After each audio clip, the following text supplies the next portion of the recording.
promise you.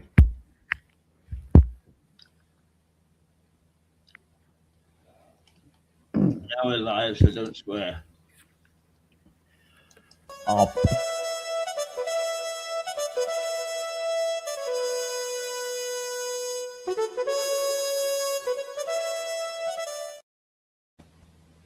Well, good afternoon. Here's an unexpected pleasure. Ricard Barton has just come from sending several people to prison and is going to explain himself. Hello, Richard.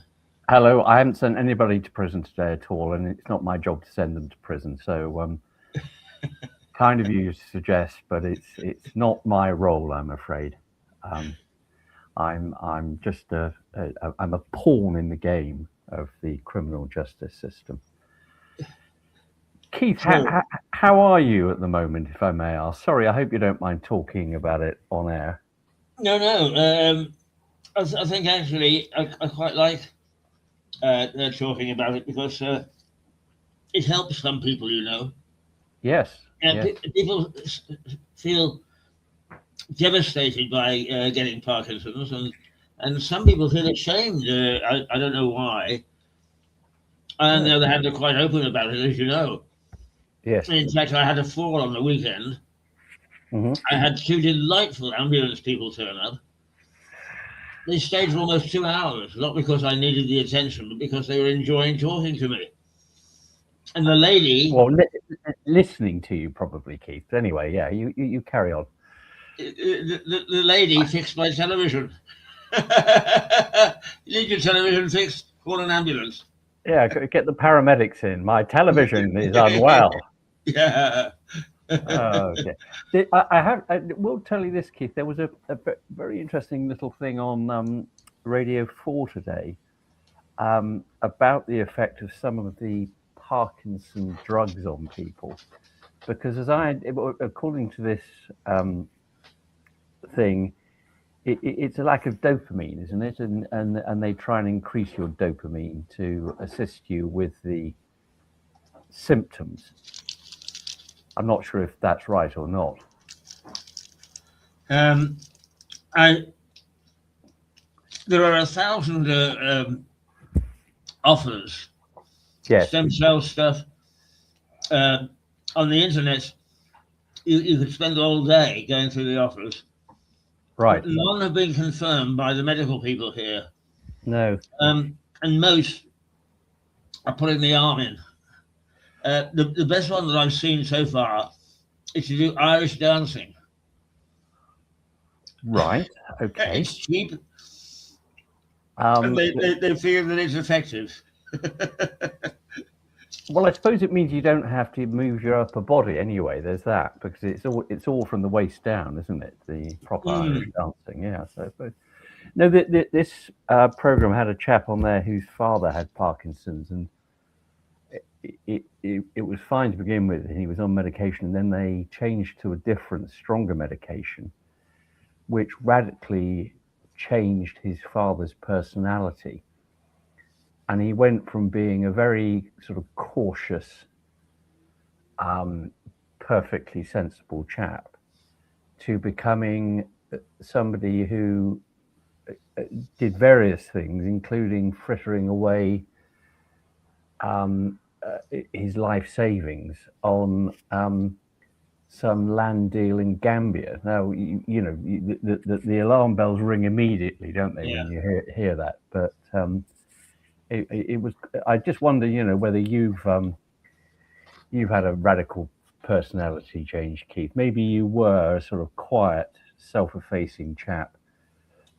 Always was up until I knew that I got this here.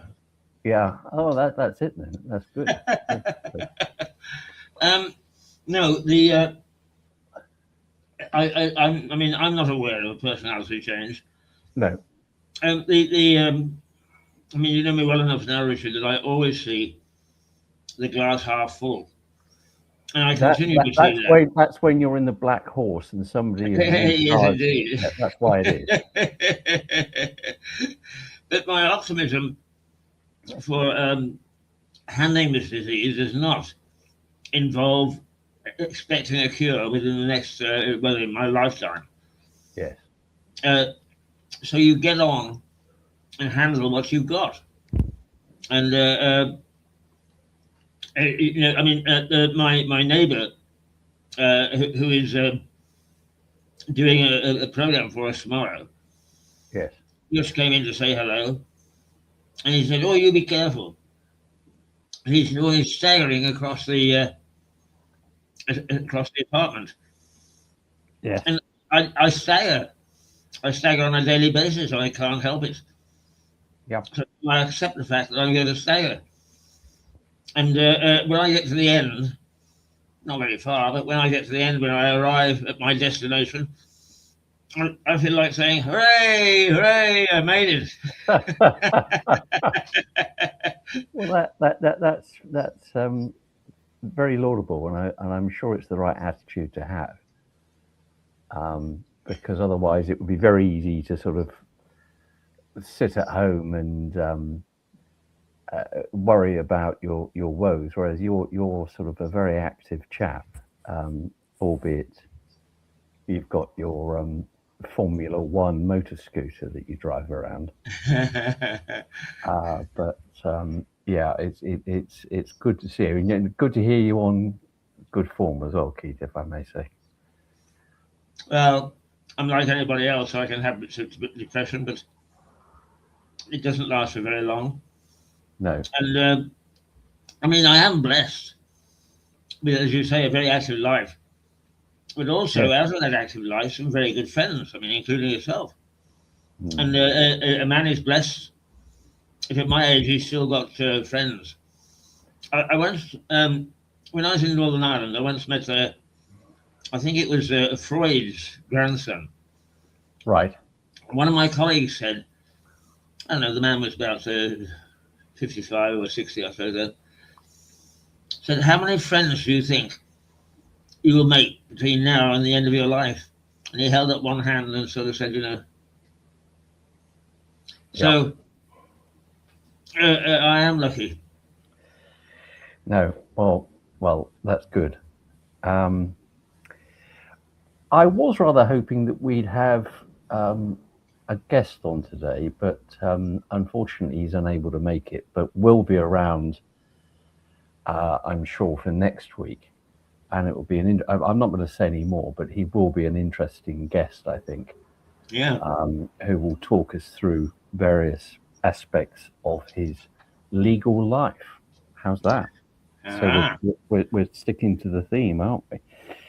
So I find myself now, Keith, having to fill the bloody hour with other things. And I was thinking about what my week's been like, and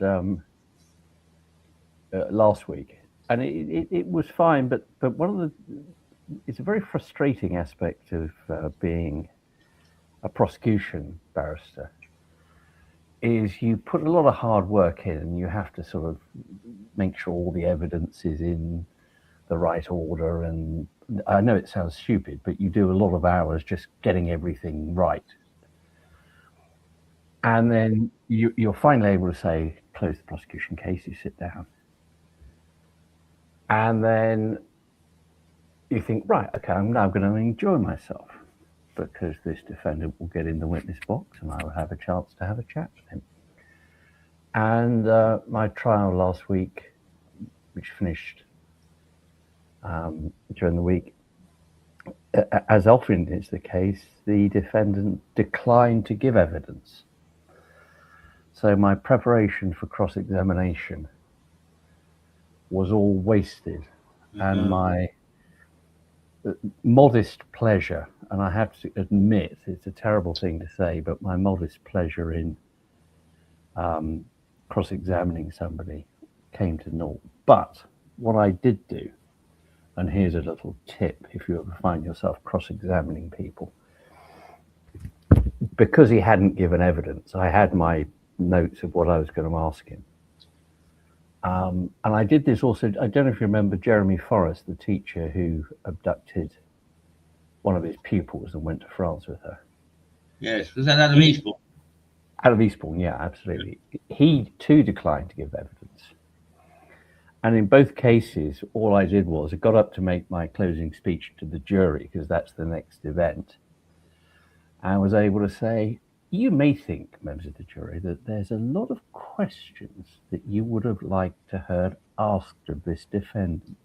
Let me run through them. And then, in fact, your cross-examination notes become your closing speech. So there is a level of satisfaction at that stage. But it's you never can tell what's going to happen in court. And I suppose on one level, that's quite an exciting position to be in, potentially, as long as it doesn't go all wrong for you personally. So I've been doing that last week, and then loads of other bits and pieces. And I was here this morning, virtually in Hove, doing various bits, and I think I've got the pleasure of being in front of the resident judge, that's the senior judge in the whole of Sussex, tomorrow, doing bits of various things there. And it's a shame because she's about to retire in the spring, and she's been she was a great advocate, and it is a very stern but sensible judge, and she has the most gorgeous sort of Morningside accent. It's like talking to Miss Jean Brodie. Mr. Barton, why do you say that? Well, and you think, oh, I've probably got it wrong. Sorry, Judge, I've got it wrong. I remember her as an opponent, and she was formidable. Utterly formidable. And she then became a judge and became the senior judge.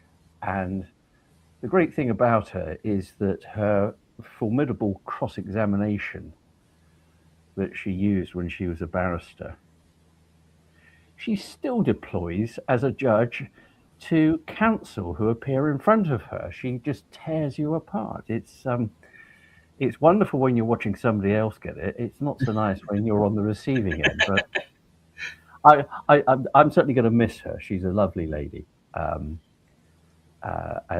very passionate about the criminal justice system, and in particular in Sussex. So it will represent a sea change in the Sussex criminal courts, because there will be a new resident judge. That's a new senior judge, and we don't know who that's going to be yet. And the role of that person can, in fact, colour the whole of the way the courts function. And, for example, listings of cases, whether they're listed in a sensible way, which at the moment they are, or whether somebody says, right, I've got 7 cases today and I want them all listed at 10 o'clock. Now, that's just pointless. But there are some court centres where that happens. In Sussex, it's much better. It's a sort of graded scheme. So I'm appearing in front of her tomorrow, and I've got time markings on the things that I'm doing in front of her, which is much more civilized. But there we go. Anyway, I may well talk more about her nearer the time when she sails off in her very fancy sports car to retirement. Keith, in the legal world this week, one thing I wanted to talk about is the ongoing horrors of the kidnap in America, where the news anchor's mother has been kidnapped, and there's still no sign of anything. There was a ransom demand, but it would appear that probably didn't come from the actual kidnapper. That looked and sounds as if it was a hoax. And I was sort of comparing how they do things in America with how they do things here. And I know in America that case has had a vast amount of publicity.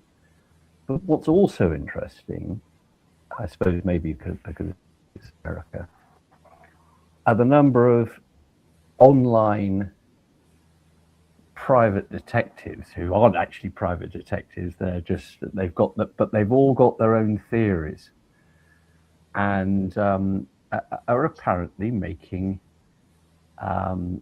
strides with their viewership by coming up with crackpot ideas as to what has happened. Now, I think we get some of that in this country, but probably not as much as you have in America. I don't know if you've ever come across that, Keith, with anything that you've reported and found that there are people trying to do your job who aren't actually reporters. Everybody wants to do my job. I mean, that never alters. You just have to shrug and get on with it. Yes. You know, if I were part of the team investigating that, the actual police team, I think it would frustrate me to know that there were these people publishing such things, which are all, they can't all be right, put it that way. But it can lead to some members of the public having a view of a case that isn't justified on the evidence. And of course, the police are always rather restricted on what they can say about the evidence at the investigation stage. I think in America, they're probably rather more open than they would be here. I would imagine here with a kidnap like that, there would be a sort of an embargo on reporting the details. And I think they would have also been advising the daughter not to go on television and make appeals, save in the company of the police, which does happen, but that's very strictly managed by the police. And there's two reasons they do that. Firstly, because it can bring information in. If somebody is a sympathetic daughter of somebody who's been kidnapped type thing. The other thing, which I'm sure isn't the case in America, is the police will always choose the person that they suspect. If it's a family case, stick them in front of the cameras and watch their eyes darting around and the sweat on their brows as they have to go through the ordeal of lying to the press about their involvement. And I think we've seen that in quite a few cases. I remember the chap who killed all 5 of his children, and the police deliberately put him up, and this chap was crying crocodile tears, and it was very obvious he was guilty. But that wasn't a Sussex case, so we'll ignore that. But I do fear that case in America is going to end with sad news, frankly, given the age and the requirement of medication of Nancy, who's 84. But we can all hope, and in your case, Keith, I would imagine you'll pray as well, because you believe in God in the same way that Obama has said this week that he believes in UFOs or something like that. He believes in aliens. I think the two of you are equally irrational in your belief systems, but that's fine. That's fine. You know. The other thing I want to... before we go on, Richard. Yeah. One of the most famous cases of kidnap, of course, was the Lindbergh trial. Oh yeah, the baby. Yep. Yeah. I remember reading the book about it. there was always some doubt about whether the guy that confessed to it eventually was guilty. Do you know anything about that case? Have you got any views? I think he probably was guilty. Just so people know, Lindbergh was a famous aviator and really a very high-profile public figure whose very young child was snatched from home.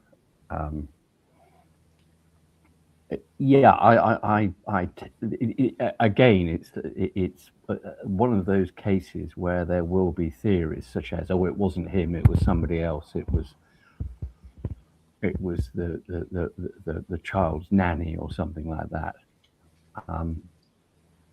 I think on balance, they got the right man. I don't know. What are your views, Keith? You've read a book on it. Well, I think so too.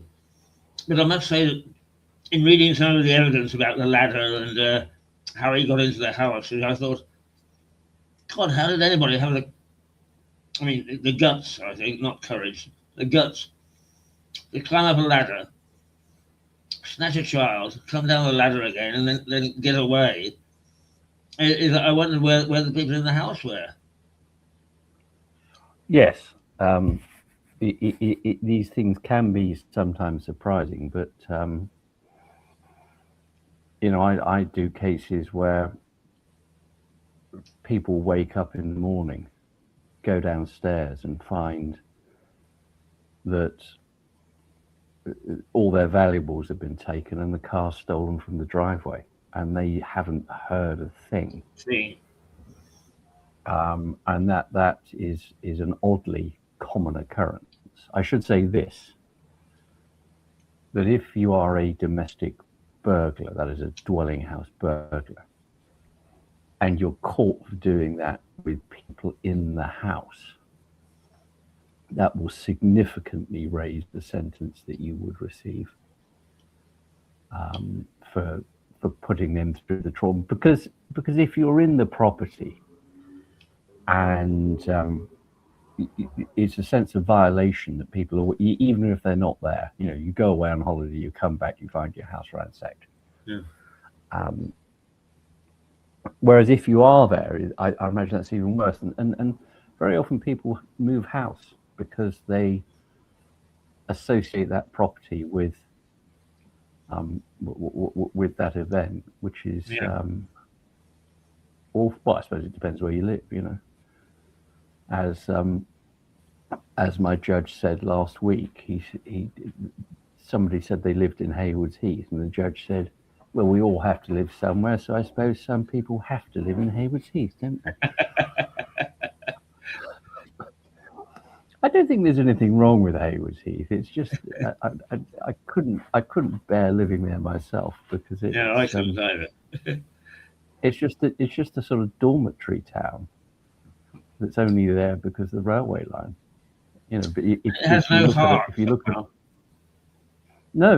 look at a map pre-railways, it was a hamlet. It wasn't even a village, and so it only grew and grew in that sort of not very sensible way because of the railways. And lots, I know lots of people who live there because if you're commuting to London, it's significantly easier than living in Lewes. But it still does mean that when you go home, you're in Haywards Heath, which wouldn't fill me with that much joy, I have to say. Well, most in other Haywards Heath is a product of the railway, but in fact, as you drive into that Haywards Heath, there's a little bit of a triangle of ground. Yeah. Which is where Muster Green, yes, which is where the Battle of Haywards Heath took place in the English Civil War. Well, Keith, you were not out there to report it. Indeed, I was. Yeah, I can imagine. I can imagine you. I can imagine you would have definitely been a cavalier. There's no question about that. With that hat, a great big feather in it. Yeah. One thing I wanted to ask you about that, which has a legal angle with it, that's just been announced today, is the government's retraction on permitting councils to postpone their elections. Now, I know that you're a man who has an interest in the local authority here, who I think were rather in favour of postponing. And I think it was the Reform Party who brought the action.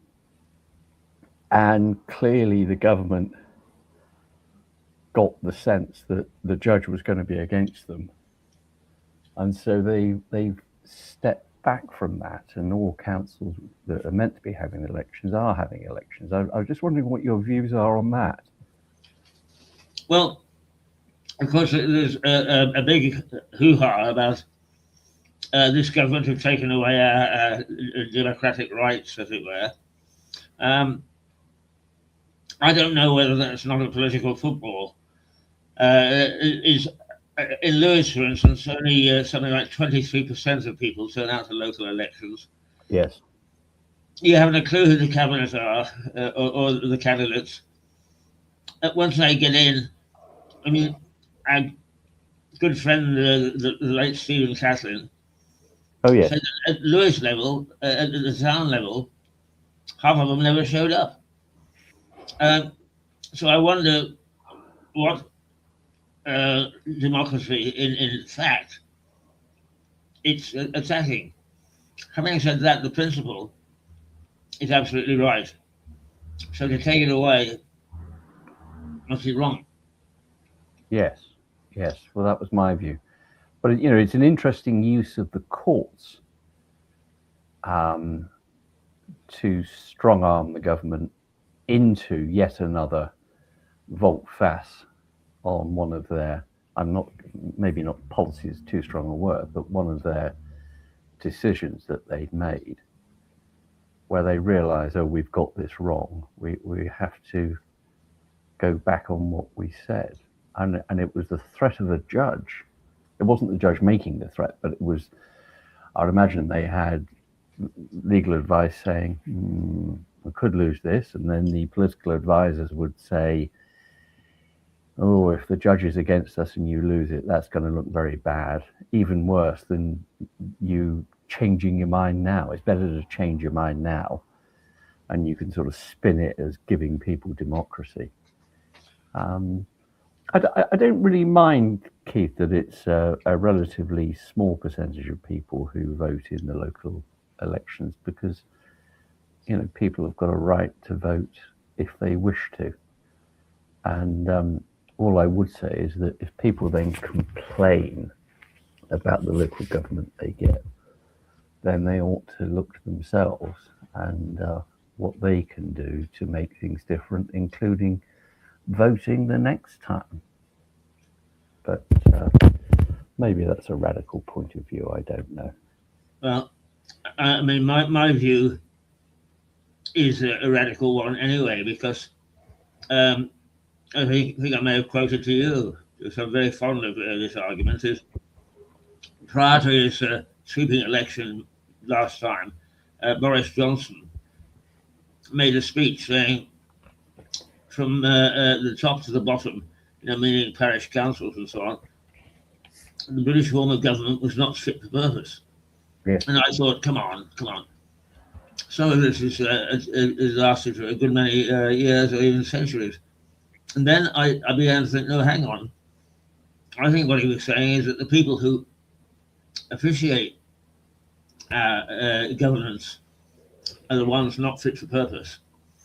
And the more I see of governance at particularly county level, the more I think he was absolutely right. Yes. And I suppose that because it's preempting what's going to happen potentially in terms of unification of councils into far larger bodies. And I don't know if you're aware, but the government are consulting at the moment about doing the same thing with the police forces. So what the police force?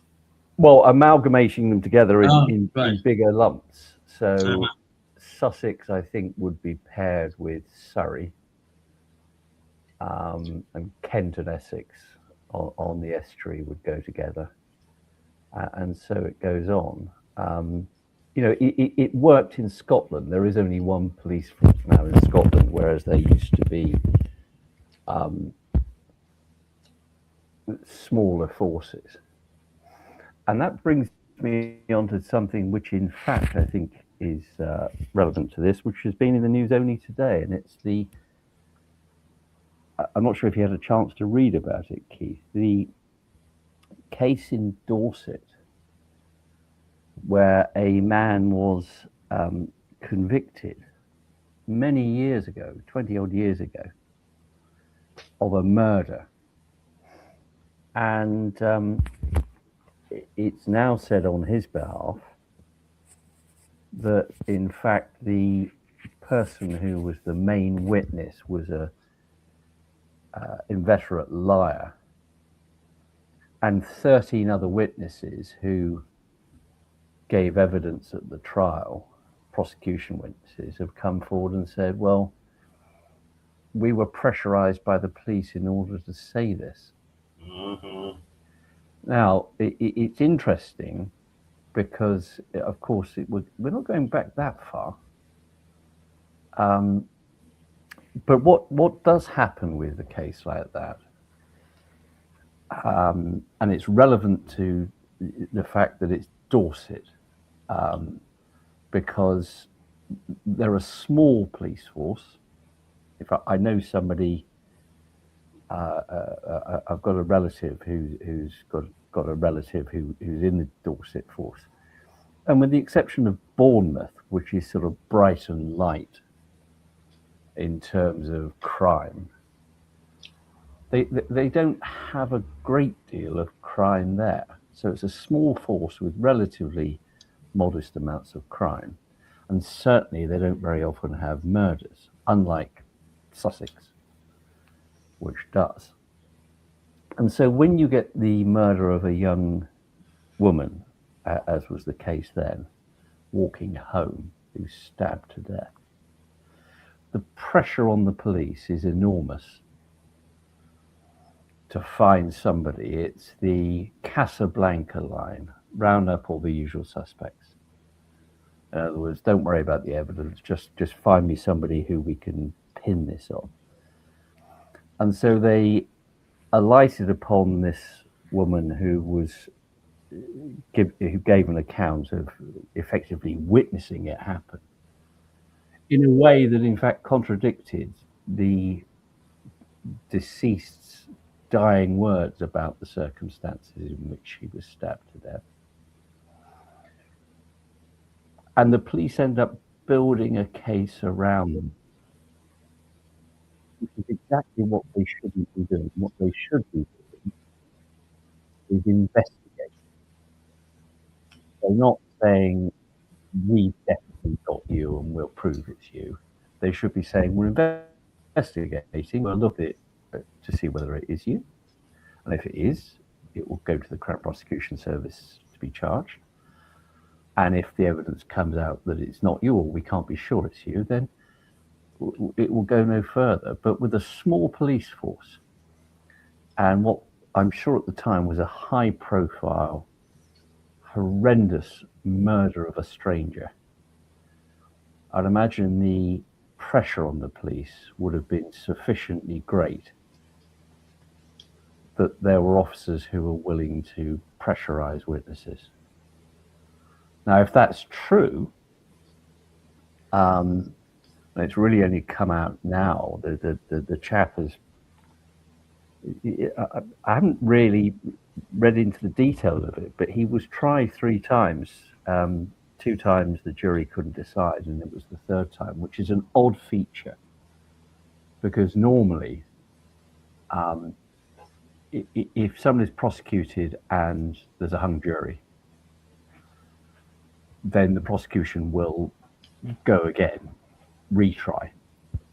But if there are 2 hung juries, 2 trials, 2 jurors unable to make a decision, usually the normal practice is at that stage to say, right, we're not going to take this any further. We can't justify going through this process anymore. Somehow, they decided to go a 3rd time. Again, I do wonder whether that was pressure on the prosecution to achieve something, because otherwise somebody's going to have to stand up in court, a barrister's going to have to stand up in court and say, given that there have been 2 trials, we now offer no evidence on the charge of murder, and how that would look. And so there's a level of, I don't know where the pressure came from, but I imagine the police were keen for it to be tried again. And the 3rd time he was convicted. So he had 3 trials. He went to the Court of Appeal twice before all of this new stuff came out, and the Court of Appeal knocked him back twice based upon what appeared to be evidence of a truthful witness. Now, if, and it is a big if, because it may all be rubbish, but if he, on an appeal now, is found to have been not guilty, and I should just say this, that he was a chap with convictions, prior convictions for drugs and knife offences. So he was an easy suspect to point the finger at. Doesn't make him a murderer, of course. And there's a danger that we all have to be careful that we manage when in the law courts.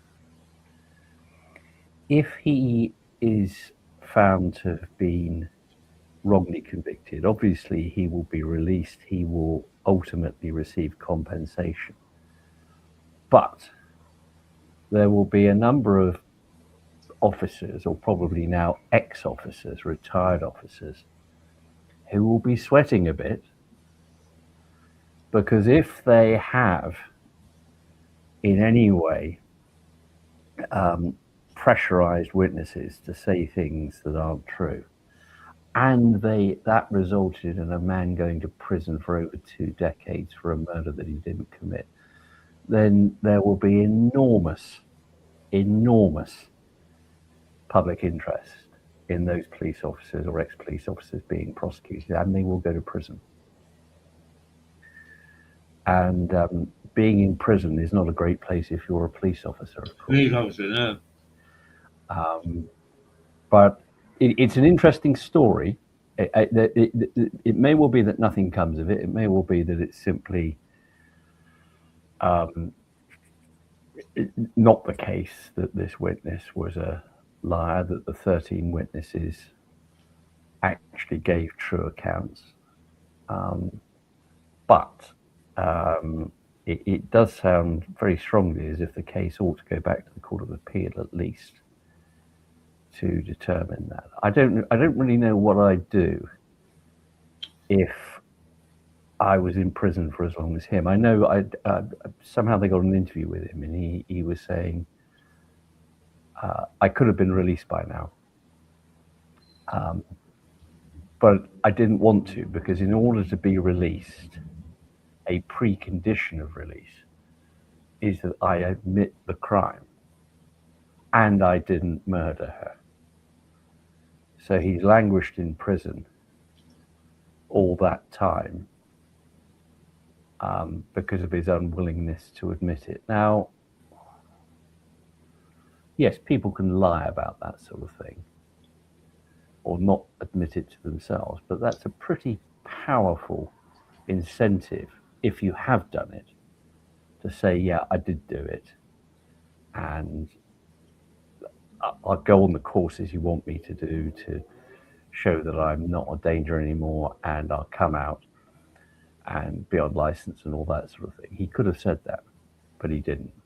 So it will be interesting to see what happens with that, and we should all keep an eye upon it. As I say, it's the reason it's relevant to what I was saying about the amalgamation of police forces is one of the strong arguments for the amalgamation is that a force like Dorset, which is small, probably don't have the resources and the experience, or not as many experienced officers to investigate cases of that nature. And if they had, for example, I don't know, but I would imagine they may well be linking with Hampshire, which is a much bigger force. Then there is an argument for saying that somebody would have stopped that happening. But I'm not saying all police in Dorset are corrupt. As I say, quite the contrary. I've got a relative who's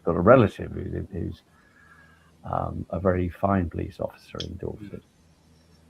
But let me ask you this, Richard. Yeah. The drama New Tricks, Yeah. Dennis Wolfman and James Boland and so on, is that those ex-coppers? Yeah. In that drama, now I recognise it's a drama, live on the edge. They come pretty close to doing naughty things.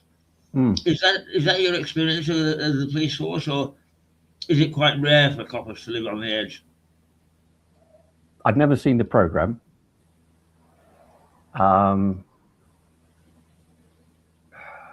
It's much less the case nowadays than it was.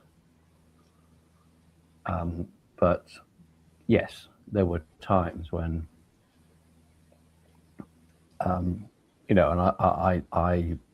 when I first started out, I knew one thing that police officers often did when they retired from the police, they became what's called outdoor clerks for solicitors. So they go along to the Crown Court and they've got a file and they take proofs of evidence from people who are going to give evidence, and they're there with the barrister. And I knew one chap who did that, and he used to tell me not exactly horror stories, but tell me about things that happened in his force that certainly, it's what, for example, I recall a number of years ago, and I may have said this before, talking to police officers. I was giving some sort of very dull lecture, and it was about collating evidence and what's required in the Crown Court and that sort of thing. And I said, one of the good things that's coming in is the use of body-worn video, which is just a little camera that records that the police officer has on their chest, and they press play when they start interacting with somebody. So there's a full record of what's said on both sides. And there are a number of the older police there who were very much against the idea. Now, I can't think of a good reason why you'd be against that, unless you didn't want there to be a record of your interaction with a suspect. Yeah. Yes, but things have changed enormously. Yeah. It's unusual times call for unusual circumstances. I was in Northern Ireland in the 1980s and so on, and I personally knew several CID people, and there is no question in my mind, even though they didn't openly admit it, that there were naughty things from behind closed doors. No doubt. Again, the IRA were pretty naughty too. Yeah, of course. I used to, for my sins, I don't anymore, but I used to do some courts martial, which is where somebody in the military is being prosecuted by the military for something that they've done. And there was one chap who sort of ran the court, who was an officer who I think ended up with some sort of shrapnel in his head and was retired off to do this job. but he would tell me the most horrific stories about stuff that went on in Northern Ireland. Police and the army colluding together and covering for each other. I regret to say, there was a time, and certainly when I was first in practice, where it was standard practice that if you had two police officers who witnessed the same event, they were permitted to sit down together and write their statements together. Now, even at the time, I thought this is ludicrous, because they're just, putting their heads together, and that practice really has stopped now, I'm glad to say. And so what if there are vague differences? Because in fact, oddly enough, as I said in that trial I was just telling you about, I had witnesses who said mildly different things. But I was able to say to the jury, well, they haven't colluded together because they'd be telling exactly the same story. These are minor issues on the edge of it. It's a fast-moving incident in which they probably feel traumatized. Of course, recollections of those peripheral bits will differ. That's fully, and that's because they're both giving their own individual recall. But importantly, on the central points, they agree. Not that they know they agree. But I like to think, I may be wrong, I like to think that the police are a much cleaner organisation than they were. I'm not sure it's true of all forces. I think there are pockets of policing in the Metropolitan Police that are still requiring a clean out. And I regret to say that I don't think the current commissioner is really dealing with that. Of course, it's an utter poison chalice to be the police commissioner for the Metropolitan Police. It's the biggest job in policing in this country, but it's also one where you're always going to be blamed for things. But I think a sort of rather stronger stance could be taken there. And as you know, for example, the West Midlands Force had a terrible reputation at one time. Manchester Police had a terrible reputation at one time. Glasgow Police had a terrible reputation at one time, but I think they've all cleared their act up. But who knows? In 25, 30 years' time, Keith, there may be your successor and my successor sitting here saying, good grief, Mr. Keith and Dickie B, they didn't know what the hell was going on, did they? The police was corrupt as anything. And that's quite possible. It's quite possible. I just tend to doubt it. Well, I think actually, I'm talking like an amateur now, but I would say that the beauty of our system is that it is investigative. That we don't know what the hell's going on, but people such as yourself are able to winkle out enough facts and evidence to give a fairly clear picture as to whether somebody is guilty or not, or that certain things happen. Yeah, it's always said, one of the great things about prosecuting a case is the chances are you get to cross-examine somebody who is probably lying, that is the defendant.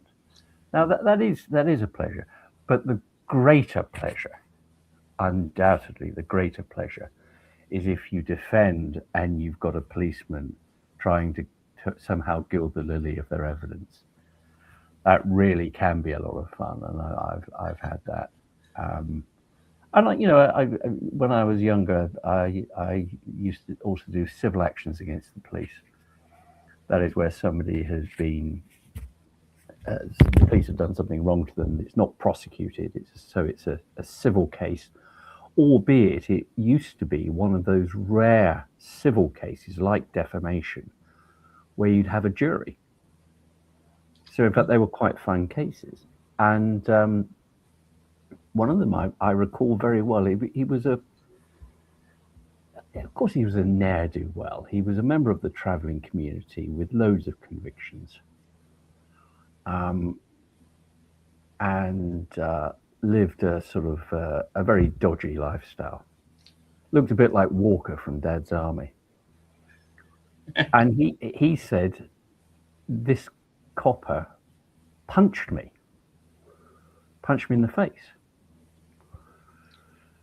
And we brought the action. It's very interesting because I got the strong impression the policeman who was the one that's meant to have punched him, I don't think he was very well liked by his colleagues.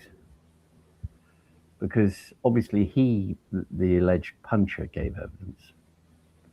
And then his two colleagues who were present came along and gave their evidence. This is long before body-worn video. And interestingly, they gave evidence that really didn't quite support him. They didn't go so far as to say, yes, he did punch him.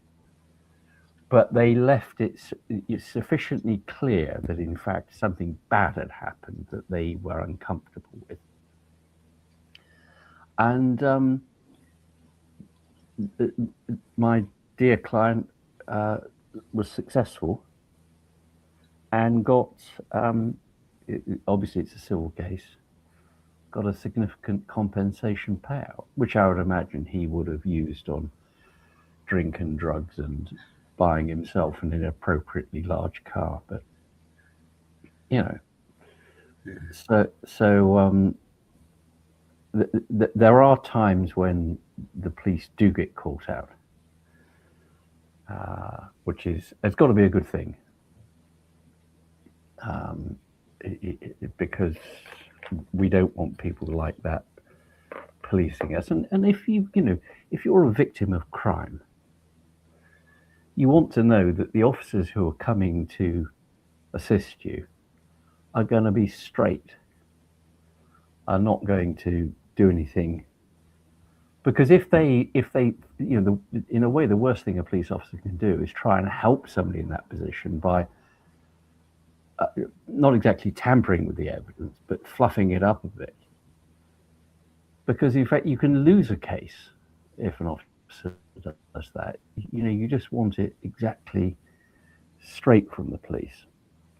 It will be interesting to see, though, what does happen with the linking up with Sussex and Surrey if it does come through, because it will mean that there will be far greater access to a lot of the science that nowadays plays a significant part in the more serious investigations, and quicker turnaround on that, because it will be, rather than having two separate labs with people doing that, it will be one large lab, which will be more efficient and hopefully will assist in solving crimes sooner than they do at the moment.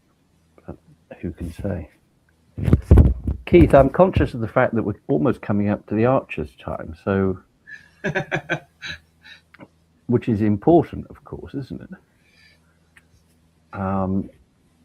And so I just wanted to ask you if there's anything that you wanted to raise about anything that we've talked about today.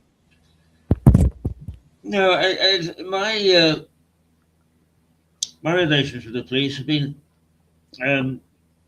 very strange as a journalist here, I suppose. I mean, first of all, I cut my teeth in Vancouver. Yeah.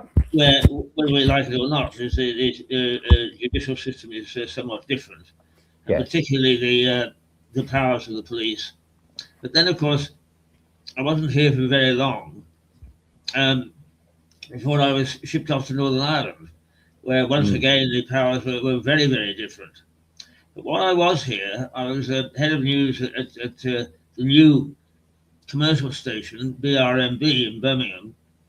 And I applied a lot of the things that I'd been used to using in Vancouver. And I sent off this one young reporter, and I said, okay, look, it's 7 a.m.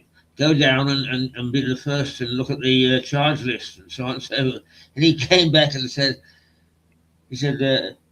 we obviously don't do things that way here. He said, I woke the copper up. He came out and bolted the door.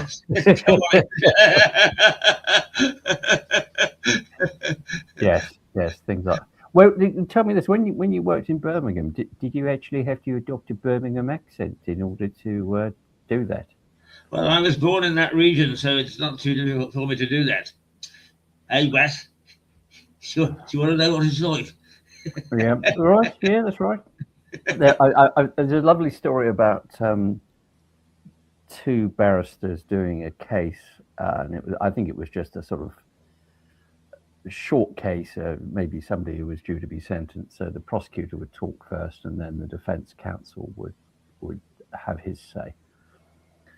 And the prosecutor got up and said, "Well, Your Honour, I prosecute this case, and my learned friend, Mr. So-and-so, appears on behalf of the defendant." Now, defence counsel thought, this is brilliant. What a wonderful thing to do. So he, despite being a very home counties accent, got up and said, "I'm very grateful to my learned friend, and what I wish to say on behalf of my client in mitigation is as follows." They finished the case, and then defence counsel went over to the prosecutor and said, "Ah, that was brilliant fun. What a great idea you had there." Prosecution counsel said, "I don't know what you mean. What are you talking about?" So he thought that the barrister was deliberately putting on a Brummie accent as a joke, but he wasn't. It was his actual accent. Now you can't get out of that, can you? You say, "Oh dear." Can I tell you a story about black country accents? At least. Oh, the black country is much stronger, isn't it? Yeah. It has nothing to do with the police, but I had a lot of experience opening up, from day one, radio stations and television stations, and that was through a BRMB in Birmingham. And I had this chap come in, and he wanted to be my sports editor. Yeah. And I said, "Well, what experience have you got?" He said, "Well, the only thing that's been on air," he said, "is Mian." I said, "What do you mean, Mian?" And he said, "I do sports scores for BBC." He said, "And I creep up and I put it under the camera." He said, didn't get Mian back in time." His name was Tony Butler, and he became a legend in the Midlands. An incredible character. And one of my real finds. Oh dear, that's a very nice little story. Yeah, Keith, it is. I can't quite hear the Archers music, but it's very close to that. And whilst you're within, your time is very good. You're within 3 minutes of the end. In fact, well, I have to tell you this, Keith, that it's not that I listen to the Archers, but I have to stay silent in this house because Mrs. B religiously listens to the Archers. And you go to your church every Sunday. Every Sunday morning, she listens to the omnibus edition of the Archers, despite having listened to each episode during the week. So she hears it twice. Yeah. Well, I worked at Pebble Mill in Birmingham. BBC Pebble Mill is where the Archers was made. Yes, that's right. Yeah. I think it doesn't exist anymore, does it? I think they knocked it down. Yes, Pebble Mill was knocked down. Yeah. Yeah. No. I always remember stuff coming from Pebble Mill. Anyway, Keith, I'm going to go and prepare myself to get those heifers in, or whatever it is that Joe Grundy's going to do tonight. Well, he's not going to do anything tonight, actually, because he died a few years ago. But that sort of thing. Is that Gabriel? No, Gabriel. No. I remember Gabriel. Yes. No, Joe Grundy. Joe, who's was the paterfamilias of the Grundys, who are a sort of slightly naughty family, but who have hearts of gold, of course. All right. And Joe Gurney speaks like that. I'm making my cider. My grandfather was my maternal grandfather loved the Archers, and my mother. Yes, my grandparents did as well. Absolutely, you sat down and you listened to them every night. Yeah, and my mother said, the thing you had to be careful of, because it was a battery radio they had, a chargeable battery or whatever it was, where you could take it to a shop and get it charged up. I don't really quite understand the system, but she said you had to make sure that the battery was charged for the Archers. Otherwise, George, my grandfather, would absolutely have a hissy fit that he wasn't getting to hear his Archers. But I don't know if he still does live here, but the chap who plays Kenton Archer certainly did live in Lewes.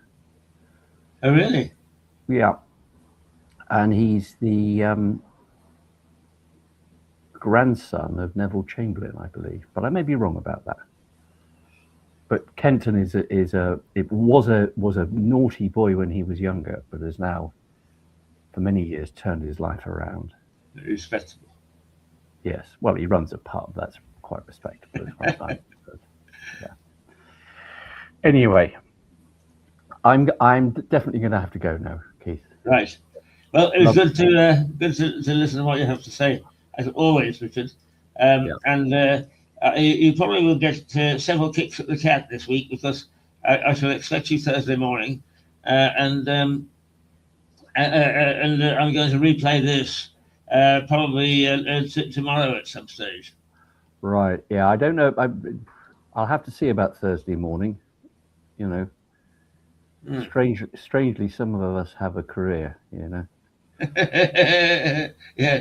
Well, actually, strangely enough, even the people that work with us fall into the trap of, if you say your program is at 7 o'clock, they need to appear at 7 o'clock. Of course, with the wonders of technology now, you can do it at any time. Yep. Yeah. Okay. Well, I'll keep you posted about that. All right. Yeah. Okay. And no doing your falling over a routine. Your Norman wisdom. I shall stagger back to my main chair. Good. Okay. Well, it's great to see you. Okay. Good to see you too. Take care. Bye. Well, there we are, Richard Barton, as usual, full of experience and stories, and indeed assessments of things that have gone on or could go on. So a fascinating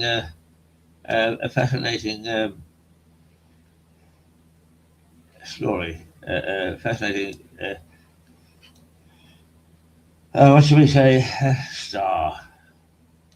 All the time. Okay.